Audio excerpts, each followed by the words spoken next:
Pessoal, vamos lá.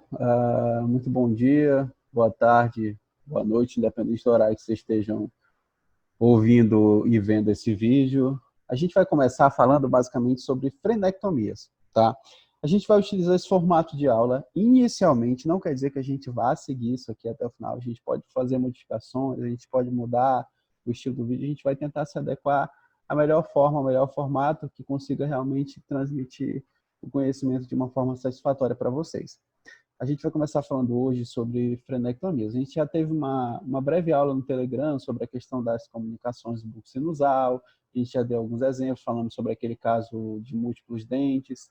Tá? Quem ainda não está no grupo do Telegram, eu recomendo que entre no grupo do Telegram, porque quase todas as informações vão ser passadas por lá. A gente consegue ter um controle melhor, e como eu falei, tem várias facilidades, a questão do Telegram não ser que nem o WhatsApp, que, por exemplo, você entrou depois no grupo, e mesmo você entrando depois no grupo, no caso do Telegram, você consegue ver o que foi já postado, que já foi falado no WhatsApp, isso impossibilita, é da hora que você entrou para frente.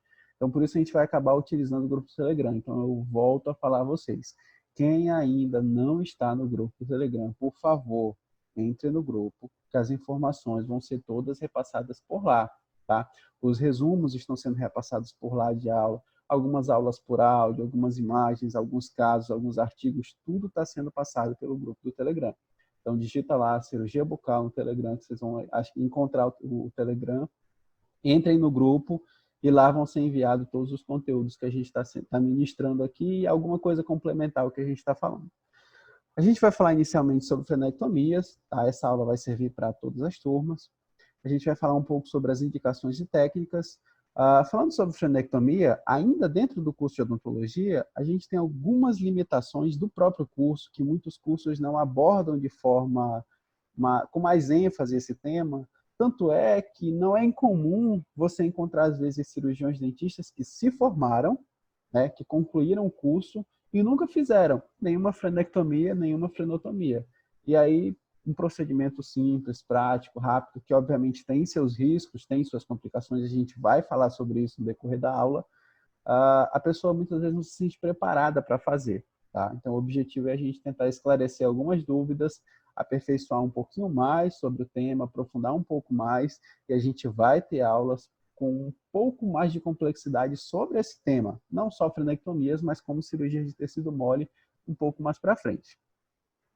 Sobre as principais técnicas que nós temos relacionadas à frenectomia, a gente tem a frenectomia em si, que é a remoção completa do freio labial.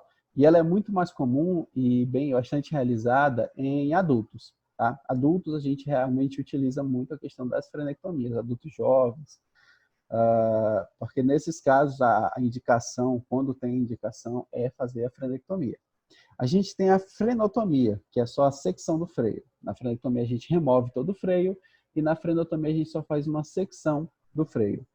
Esse procedimento ele é muito mais comum em bebês recém-nascidos, tanto que logo quando o bebê nasce é feito o teste da linguinha e, por exemplo, se tiver um freio com uma inserção muito alta, ou se ele tiver dificuldade de amamentação, é avaliado isso pelo próprio pediatra muitas vezes e é feita a frenotomia. E, por fim, a gente tem a frenuloplastia, que nada mais é do que a remoção de excessos do freio. Muitas vezes, no ponto de incisão do freio, na região vestibular, às vezes tem um excesso de tecido, e aí, nesses casos, é desconfortável para o paciente, porque ele sorri, às vezes aparece, aquilo ali às vezes é um defeito estético e que realmente incomoda o paciente, às vezes fica estranho, as pessoas ficam observando, causa um desconforto para o paciente, e muitas vezes é removido aquele excesso que causa, muitas vezes, uma falta de estética no paciente. Ainda falando sobre a questão de frenectomia, tá? O freio labial, basicamente, ele é um conjunto de fibras, tá? Que ele se estende do lábio até a região vestibular anterior. Esse é o ideal. Não quer dizer que sempre vai ser assim, tá? Essas fibras, elas geralmente têm seções um pouco acima dos incisivos. Quando essas fibras elas se inserem basicamente entre os incisivos, ou muitas vezes elas têm a inserção já na região lingual ou na região palatina, dependendo do caso, Nesses casos, esse paciente acaba ficando diastemado, porque essas fibras tracionam aquela região e o dente acaba diastemando, acaba abrindo espaço realmente. O freio ele tem algumas funções, dentre elas, uma delas é limitar a movimentação dos lábios, justamente para limitar a exposição gengival do paciente. E sempre que a gente for indicar uma frenectomia para o paciente, é importante a gente fazer uma radiografia para descartar outras hipóteses, como, por exemplo, mesodens. Tá? Mesodens, geralmente, eles causam diastema entre os incisivos. Não todos, obviamente, não é via de regra, mas uma grande maioria causa. Então, para descartar, muitas vezes, é necessário fazer uma radiografia. E talvez não seja incomum, na vida profissional de vocês encontrar um paciente que seja diastemado, que tenha uma inserção de freio muito baixa, ou seja, praticamente entre os incisivos ou quase na região palatina, e também esse paciente tenha um mesodente. Não vai ser incomum, vocês podem encontrar eventualmente. Então, vão ter duas situações, dois fatores que estão levando aquele diastema. Tá? Outras situações que podem levar ao diastema também são cistos, dentes supranumerários, mas dentes supranumerários geralmente nessa região a gente chama de mesodens, entre outras lesões. Tá? O que é importante para a gente identificar realmente se é o freio, muitas vezes, que está causando aquele diastema no paciente, principalmente superior, principalmente na região de incisivo superior. A gente pode fazer um tracionamento do lábio. E quando a gente traciona o lábio, o que a gente vai averiguar? Além da gente averiguar a inserção do freio, que isso já é natural quando a gente traciona o lábio, a gente vê mais ou menos o ponto de inserção dele, a gente pode observar se a área que nós estamos tracionando, no ápice desse freio, ele está ficando isquêmico. Se ele ficar isquêmico, é sinal que o diastema está sendo causado explicitamente por causa desse freio. Como, por exemplo, nessa imagem aqui.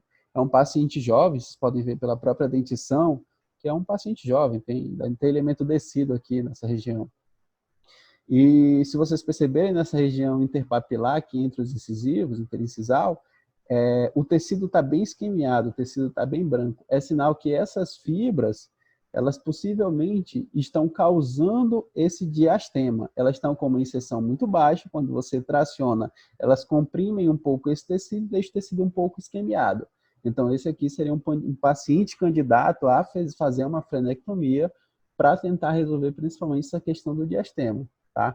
Uma outra situação aqui do lado é um paciente que também está sendo tracionado o freio, porém, se você observar, não está tendo isquemia nessa região entre os incisivos.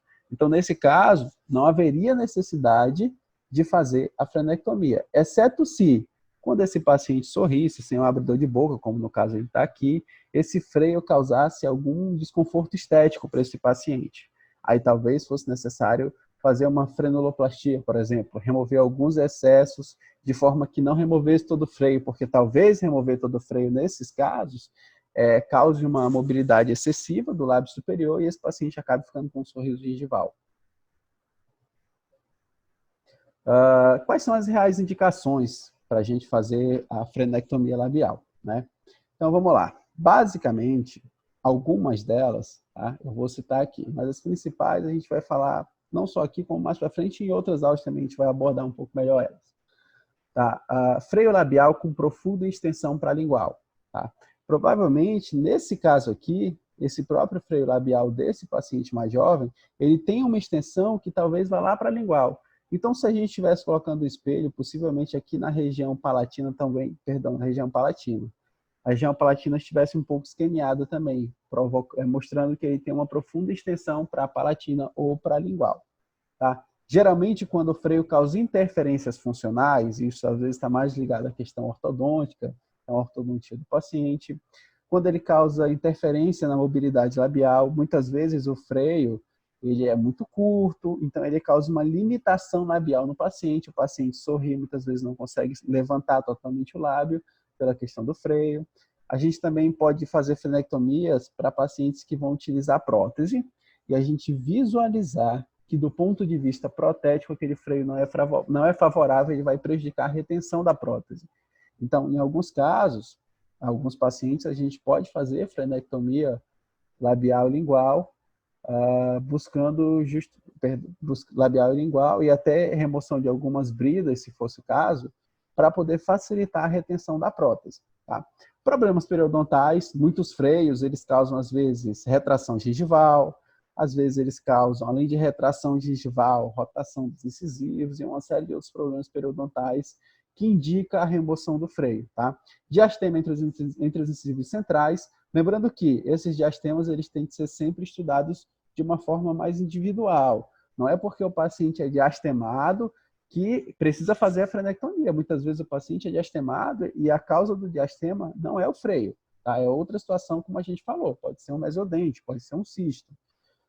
E quando o freio causar uma estética insatisfatória, então o paciente sorri, aquele freio aparece, é uma questão desconfortável, então a gente pode fazer uma frenuloplastia para poder melhorar a questão estética desse paciente. Tá?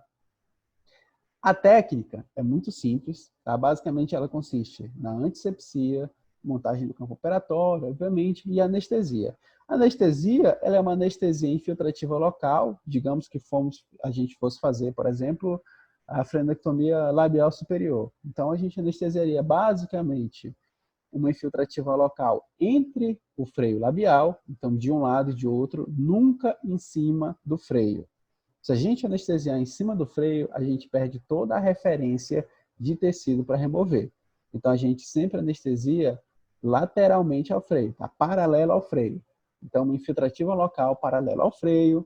A gente vai fazer anestesia também do nervo nasopalatino, é importante, porque o paciente vai sentir dor naquela região se a gente for mexer sem anestesia. A gente vai fazer o pinçamento do freio, a incisão e, basicamente, a divulsão para rompimento dessas fibras, tá?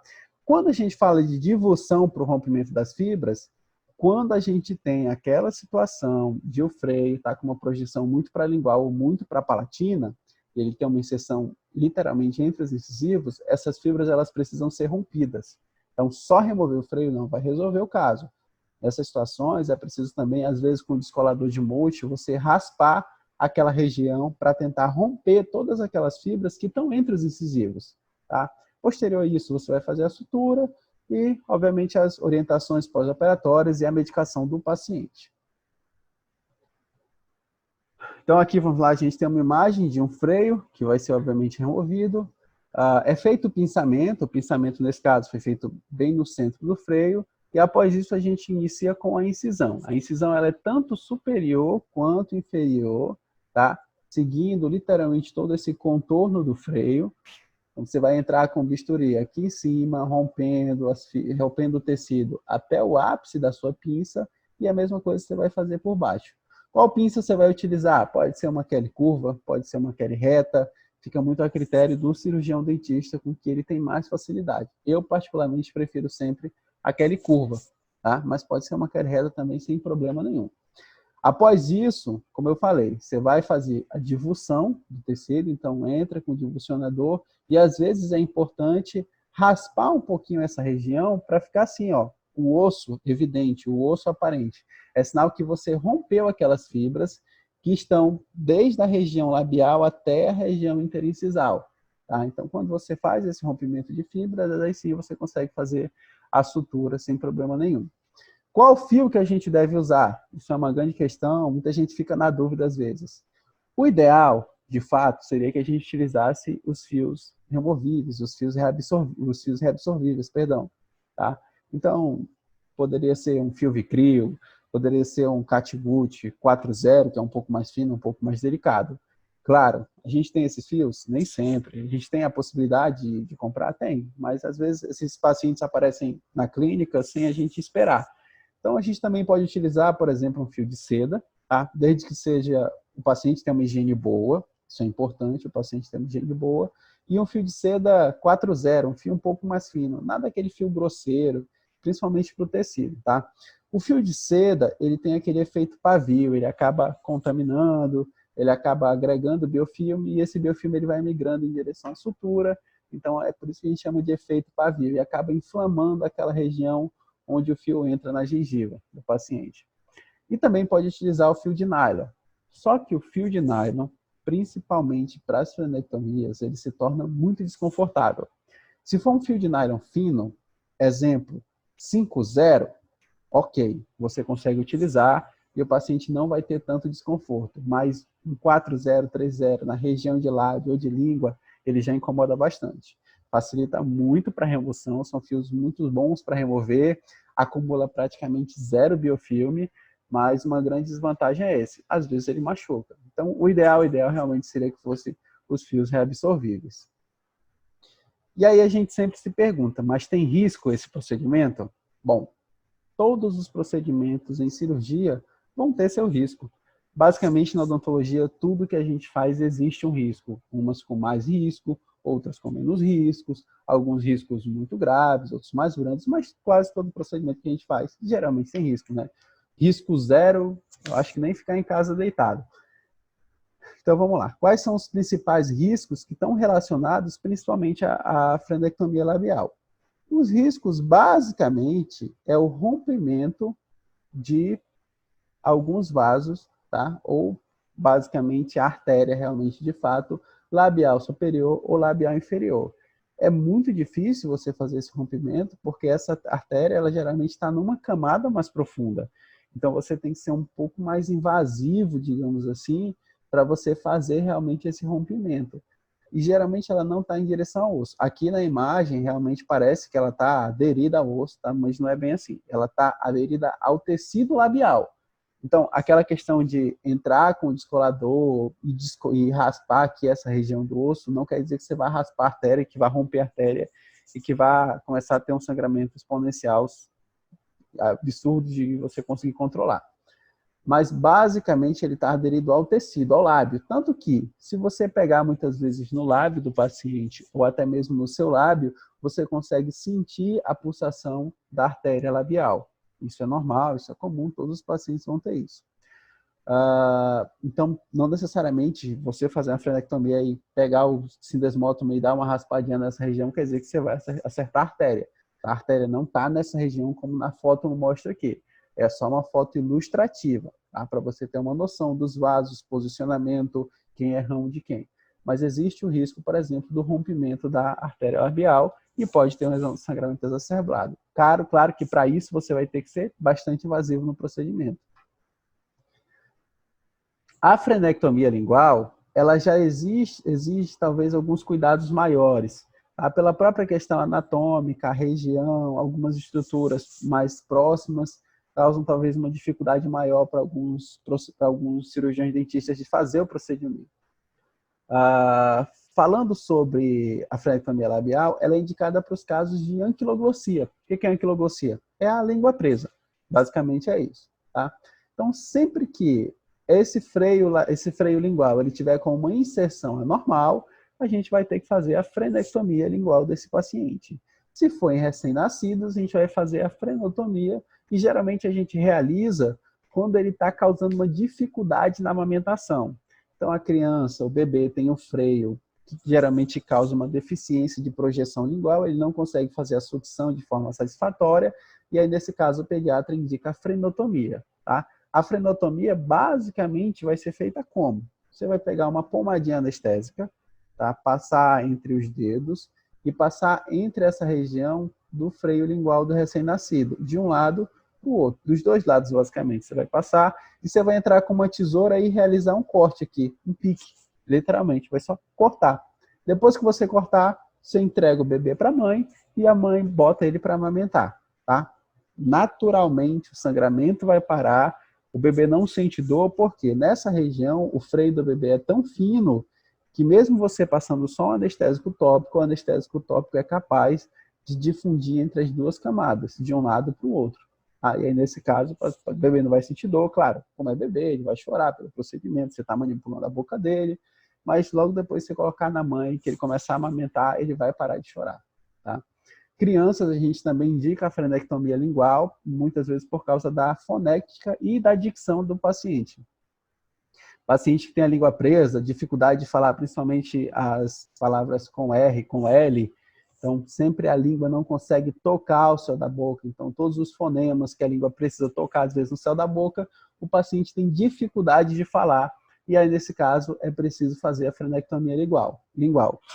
Quer dizer que todos os pacientes que eu fizer a frenectomia, o paciente vai resolver o problema de fonética e dicção dele? Na maioria dos casos, não. Principalmente pacientes adultos e adultos jovens, que eles já se adaptaram àquele posicionamento lingual ao longo dos anos, ele vai ter uma extrema dificuldade de voltar a falar normal. Então, geralmente, depois da frenectomia, a gente já indica esse paciente para o fonoaudiólogo para fazer um acompanhamento e, obviamente, com a fisioterapia, com os exercícios, esse paciente vai tender a falar naturalmente com o passar dos meses. Tá? Quais são as indicações que a gente tem, além das que já foram faladas, né, para fazer a frenectomia lingual? Então, vamos lá. Primeira indicação é a limitação do movimento lingual, como eu falei para vocês. Né? Como vocês veem, o latrel ele tem uma boa movimentação lingual. Então, a limitação do movimento lingual, ela é uma das indicações para fazer a frenectomia. Como eu falei para vocês, pacientes que têm problema de fonética, de tocar a língua no céu da boca, são pacientes candidatos a fazer esse tipo de procedimento. Tá? Dificuldade na dicção, na fonética, dificuldade na sucção, e aí está mais relacionado aos recém-nascidos, tá? Diastema entre os incisivos inferiores. Tá? Os diastemas entre os incisivos inferiores, na maioria das vezes, é causado pelo freio lingual, tá? Não é pelo freio labial. Então, geralmente, a língua traciona aquele tecido e acaba diastemando entre os incisivos inferiores. Tá? Interferências ortodônticas, então sempre que o ortodontista precisar fazer a frenectomia porque ele não está conseguindo fechar um espaço, ele está fechando aquele espaço, está abrindo.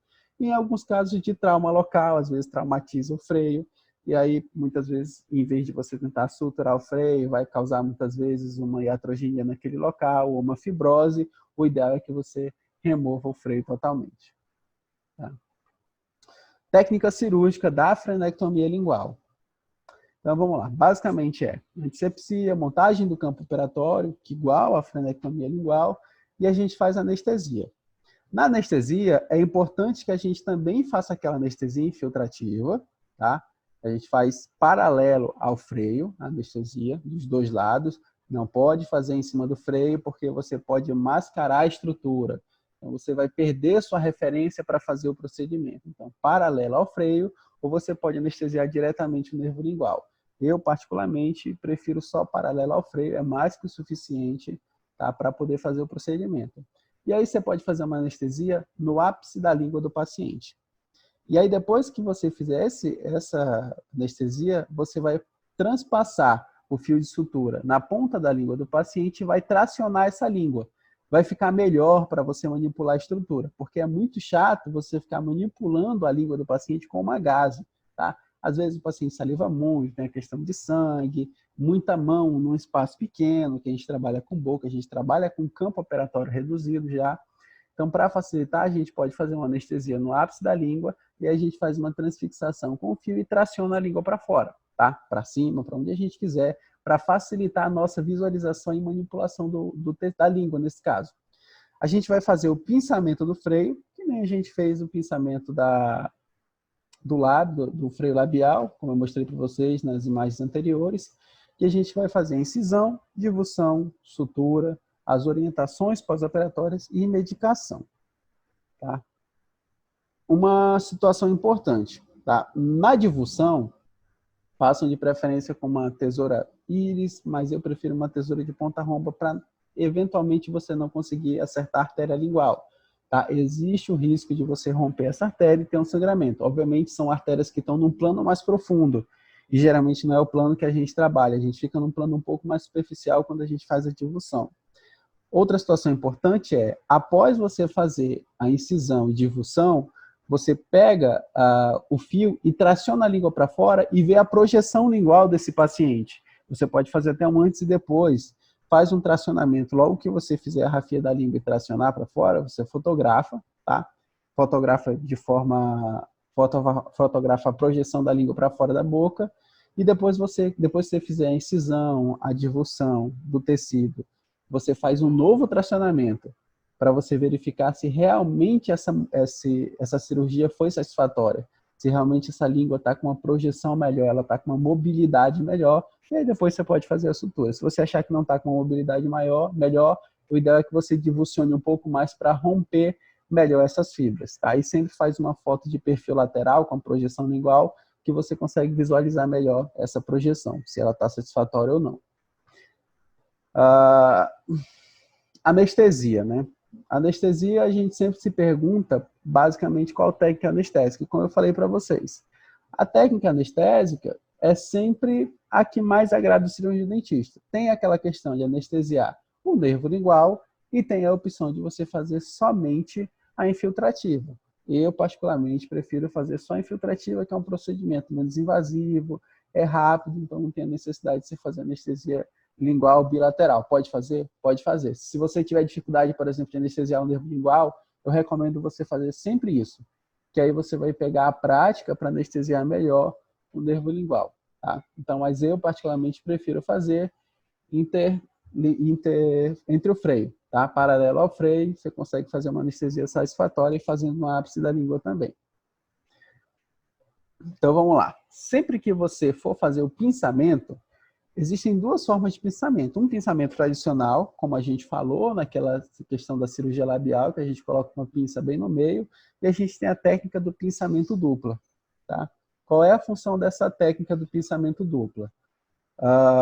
A principal função dela é proteger as estruturas que nós vamos remover. Então, vamos lá. Na técnica da dupla pinçagem, tá? Aqui a gente tem um pinçamento simples, a gente tem uma pinça só, e aqui é uma tesoura, cortando até a base. Poderia ser também um bisturi, eu prefiro a lâmina de bisturi. E aqui a gente tem duas pinças, uma reta e uma curva, pinçando também o freio, e vai ser feita a mesma coisa. Vai ser feita a remoção desse freio. Então, vamos lá. Na pinçagem simples, de pinça única, no caso, você vai vir pela parte superior da pinça, com a lâmina de bisturi, até a base ou com uma tesoura. E a mesma coisa você vai fazer pela região inferior. Na técnica da pinçagem dupla, você pode fazer por essa região superior aqui, tá? A incisão. Então, você protege a sua incisão de ir muito em direção à base lingual, porque a gente tem as carúnculas linguais, a gente tem estruturas anatômicas naquela região que não podem ser lesionadas, isso não pode causar uma heterogenia, porque você corre o risco de, por exemplo, causar uma rânula no paciente. Ou a dupla pinçagem, que nesse caso você vai aqui por baixo, né? Você consegue fazer essa incisão com mais tranquilidade, sem ter o risco de ir muito para a região posterior, porque você tem um controle, que é o limite do ápice da pinça, e a mesma coisa você vai fazer nessa região aqui. Então, você tem um controle melhor do tecido que você vai remover, tá? Não necessariamente essa aqui é a melhor técnica. Vai muito de paciente para paciente, de profissional para profissional. Eu, particularmente, prefiro a técnica da dupla pinçagem, porque ela me dá um pouco mais de segurança, mas se você se sentir mais confortável fazendo com uma pinça única, você também pode fazer sem problema nenhum. Aqui, nesse caso, o paciente, por exemplo, tem um freio muito reduzido, a área de trabalho é muito pequena. Talvez aqui nessa situação, uma pinça só fosse o ideal. Tá? Aqui talvez coubesse duas pinças sem problema. A gente vai fazer a divulsão sempre do centro do freio para as laterais, tá? Com uma tesoura de ponta fina, uma tesoura íris ou uma tesoura de ponta romba. A divulsão, ela sempre é do freio para as laterais, justamente para evitar o rompimento de alguma artéria, de alguma estrutura nobre daquela região. Lembrando que a gente entra com a tesoura fechada no tecido e lá dentro que a gente faz a abertura da tesoura. É isso que é a divulsão. E quando a gente finalizar essa divulsão, o aspecto final vai ser mais ou menos esse aqui, tá? Forma quase que um losango, digamos assim, na boca do paciente. E aí, a partir daqui, desse momento, a gente pode fazer uma projeção lingual para verificar se a projeção da língua desse paciente está satisfatória, se está tocando no céu da boca, se está com uma projeção lateral legal. E aí, após isso, a gente testar essa mobilidade e a gente inicia a sutura, tá? A questão da sutura, o primeiro ponto da sutura da frenectomia lingual vai ser exatamente no centro, tá? Para você não perder a referência. Então, eu vou pegar o ponto exatamente do centro de um lado para o centro de outro, tá? Exatamente onde forma esse ângulo, nessa região, a gente vai fazer uma união aqui, de um lado para o outro, tá? Após a gente fazer essa união, aí sim nós vamos fazer a sutura, tanto em direção à base da língua, quanto em direção ao ápice da língua, tá? O fio que a gente vai utilizar, vai ser aquela mesma situação que a gente já falou anteriormente. Podem ser fios de seda, lembrando que a seda acumula biofilme, o ideal é que seja um filme de seda um pouco mais fino, que o paciente tenha uma boa higiene oral, ou fios reabsorvíveis. Os fios reabsorvíveis acabam tendo um pouco mais de vantagem sobre os fios não absorvíveis. Então, se puder dar preferência pelos fios absorvíveis, seria um tanto melhor para o paciente. Mais conforto, mais tranquilidade e sem o desconforto pós-operatório de ter que remover aquela sutura. Pode utilizar nylon também? Pode, mas como eu falei para vocês, o nylon ele é um pouco mais duro, ele tem aquela excelente função que ele retém muito pouco biofilme, mas ele incomoda muito embaixo da língua do paciente, principalmente porque a gente geralmente dá vários pontos simples, e o ideal é que se dê vários pontos simples de fato, tá? Por quê? Se você der um ponto simples e um ponto romper só um ponto rompeu, todos os demais eles ainda estão segurando toda essa estrutura aqui. Agora, se você dá um ponto contínuo e o nó rompe, todo ponto se solta e o tecido se abre. Tá? Então, o ideal é que sempre a gente dê pontos simples, não só na frenectomia lingual, como também na frenectomia labial. Com relação ao nylon, se a gente for utilizar, a gente utiliza sempre um fio mais fino. Tá? Um fio 5,0 seria o ideal. Ele é fino, ele é delicado e ele talvez não cause tanto incômodo para o paciente. E aí, depois que a gente fizer a sutura, como eu falei para vocês, façam novamente um tracionamento da língua, vejam a movimentação, vejam como é que está a projeção dessa língua, e após a remoção da sutura, a gente tem que ver o pós-operatório desse paciente. Como que está o pós-operatório desse paciente, como que está a mobilidade lingual dele, tá? Se melhorou, se não melhorou, e obviamente vocês não vão checar isso através da dicção, como eu falei para vocês. Pacientes que têm aquele hábito de ficar falando com a língua naquela posição por muito tempo, mesmo depois da frenectomia, eles continuam falando da mesma forma. Lembrando que, além da artéria lingual, que é uma artéria numa camada muito profunda, como vocês podem ver aqui na imagem, então é muito difícil a gente acabar lesionando essa artéria. Corre o risco de pegar alguns raminhos dela? Corre, mas a artéria lingual em si, o ramo mais calibroso é um pouco mais difícil. Existe um risco maior de quando a gente está fazendo aquela incisão, a gente causar uma iatrogenia aqui no ducto da glândula submandibular. Tá? A gente causar um corte, uma secção nessa região e muitas vezes ele estenosa. E quando ele estenosa, aí a gente tem a formação de rânula, uma rânula sublingual, por exemplo. A gente pode, quem tiver dúvida, manda dúvida sobre o que é rânula, a gente pode falar, pode conversar, manda no grupo do Telegram que a gente debate melhor sobre isso. A gente pode até mostrar imagens que fica mais fácil para vocês. Qual a medicação pós-operatória a gente vai utilizar? Então, para as frenectomias no geral, eu particularmente prefiro somente analgésicos. São cirurgias que, na sua grande maioria, elas são muito rápidas, tá? São cirurgias pouco invasivas e simples. Então, não são cirurgias tão complexas de se realizar. Então, eu, particularmente, para os pacientes, você pode passar somente um analgésico, uma dipirona, se o paciente for alérgico, um paracetamol. Se você quiser, por exemplo, passar um analgésico ou um anti-inflamatório, então, se não há dúvida, passe só o anti-inflamatório, então, um ibuprofeno. Eu, particularmente, não gosto de ibuprofeno. Como eu já falei em outras aulas, eu acredito que essa medicação talvez deveria ser proibida, a comercialização no país, assim como já existem países nas quais ela não é mais utilizada, mas você pode utilizar, por exemplo, meloxicam, a nimesulida, o tenoxicam. Existem outros anti-inflamatórios não esteroidais que vão desenvolver um papel tão satisfatório quanto o ibuprofeno e bem menos nocivo. Tá? Então, medicação pós-operatória pode ser uma dipirona de 500 miligramas, de 6 em 6 horas, por 2 ou por 3 dias. Se o paciente for alérgico, um paracetamol de 750 miligramas, por exemplo, também de 6 em 6 horas ou de 8 em 8 horas, vai de acordo com o limiar de dor do paciente por 2 dias. Tá? A gente pode prescrever uma nimesulida de 100 miligramas, de 12 em 12 horas por 3 dias. A gente também pode passar um meloxicam, um comprimido ao dia só por 3 dias, de 15 miligramas. Muito mais prático a posologia. A dosagem do meloxicam ela é muito boa. Então, eu particularmente gosto muito do meloxicam, assim como da nimesulida, e eu acabo abolindo um pouquinho mais o ibuprofeno. Também tem um cetoprofeno de 100 miligramas, de 12 em 12 horas por 3 dias.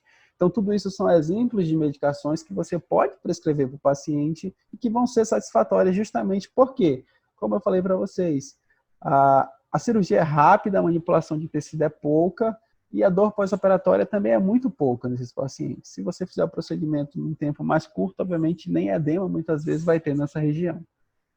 Tá? Frenetomia em recém-nascidos. Quando que a gente vai fazer, né? Como eu falei para vocês, sempre que o paciente tiver aquela dificuldade de sucção, tá? Então, é uma das indicações para fazer a frenectomia em recém-nascido. Uma outra situação é quando a gente verifica isso aqui, ó, o ápice em forma de coração. Quando a gente traciona a linguinha e o pediatra faz isso no RN e ele percebe que tem esse aspecto, esse formato. Então, aqui ele considera que tem uma língua presa e aqui ele considera que tem uma língua normal. Ele tracionou e não visualizou essa situação. E aí, nesse caso, a gente faz o que eu falei para vocês, aplicação de anestésico tópico e, nesses casos, eu prefiro uma tesoura, tá? Eu não gosto do bisturi, e você faz um corte.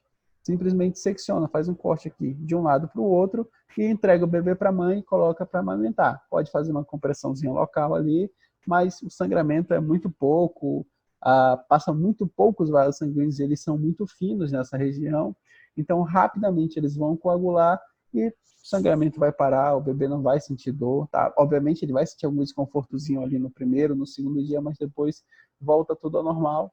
E de medicação, se você achar necessário prescrever, prescreva somente analgésico, tá? Não fiquem prescrevendo anti-inflamatório desnecessariamente, principalmente para bebês.